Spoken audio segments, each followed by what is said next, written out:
నమస్కారం. Welcome back to మన ప్రపంచం.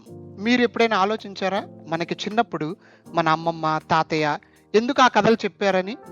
జస్ట్ టైమ్ పాస్ కోసమా? లేక ఇంకేమైనా ఉందా ఆ కథలో? నాకిప్పటికీ గుర్తుంది. కరెంట్ పోయిన ఆ రాత్రులు, ఇల్లు మొత్తం అందంగా, అంధకారంగా ఉంటుంది. ఒక్క దీపం వెలుగులో మనమందరం కూర్చొనుంటాం.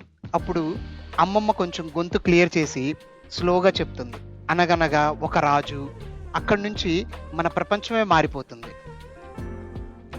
ఆ ఒక్క మాట వినగానే మనం ఇంకో లోకంలోకి వెళ్ళిపోతాం. ఫారెస్ట్‌లు, రాజ్యాలు, రాక్షసులు, హీరోలు మనం అక్కడే ఉన్నట్టు ఫీల్ అవుతాం. మూమెంట్ ఉంటుంది. రాక్షసుడొస్తాడు, రాజు పడిపోతాడు, అందరూ భయపడతారు. ఆ మూమెంట్‌లో మనం కూడా కొంచెం భయపడతాము. హీరో పడిపోయిన సీనొచ్చినప్పుడు నేను ఆల్మోస్ట్ ఏడ్చేవాడిని. ఎందుకంటే, ఆ హీరో పైన మనకి ఒక చిన్న కనెక్షన్ వచ్చిపోతూ ఉంటుంది. అప్పుడు నేను అమ్మమ్మని అడిగేవాడిని. ఎందుకు ఫస్ట్ కష్టమొస్తుంది? ఎందుకు హీరో ముందు పడిపోతాడు? అమ్మమ్మ ఎప్పుడూ సమాధానం చెప్పలేదు. ఒక చిన్న నవ్వు నవ్వేది. ఈరోజు ఆలోచిస్తే ఒక ఇంట్రెస్టింగ్ విషయం అర్థమైంది. ఆల్మోస్ట్ ప్రతి కథలో హీరో ఫస్ట్ లూజ్ అవుతాడు. ఫస్ట్ డిఫీట్, తర్వాత జర్నీ. స్టోరీలో హీరో పడిపోగానే మనం కూడా ఆల్మోస్ట్ పడిపోయినట్టు ఫీల్ అయిపోతాం. హీరో భయపడితే మనం కూడా భయపడతాం.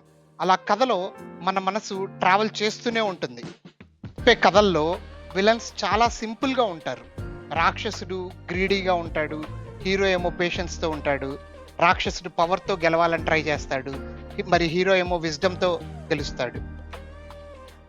కానీ ఇప్పుడు ఆలోచిస్తే ఏం అర్థమవుతుందంటే, ఆ కథలు జస్ట్ ఏవో మనల్ని నిద్రపుచ్చడానికో, టైమ్ పాస్ కోసమో మాత్రమైతే కాదు. జీవితం మనల్ని నిజంగా బాధ పెట్టడానికి ముందే, ఆ బాధ ఎలా ఉంటుందో ఎవరో మనకి మెల్లగా చూపించేశారు. అందుకే ప్రతి కథలో లాస్ట్‌లో వెలుగుంటుంది. మేబీ ఇప్పుడు మీరు చెప్పే ఒక చిన్న కథ ఇంకా ఎవరికైనా రేపు అది హోప్ అవుతుంది. ఎందుకంటే కథలు మర్చిపోవచ్చు. కానీ కథలు ఇచ్చిన ఫీలింగ్ ఏదైతే ఉంటుందో అది ఎప్పటికీ మర్చిపోలేం. ఎందుకంటే ప్రతి మనిషి జీవితంలో ఒక అమ్మమ్మ కథ ఉంటుంది. మరి ఇప్పుడు మీరెవరికైనా అది చెప్పబోతున్నారా? కామెంట్స్‌లో చెప్పండి. Thank you.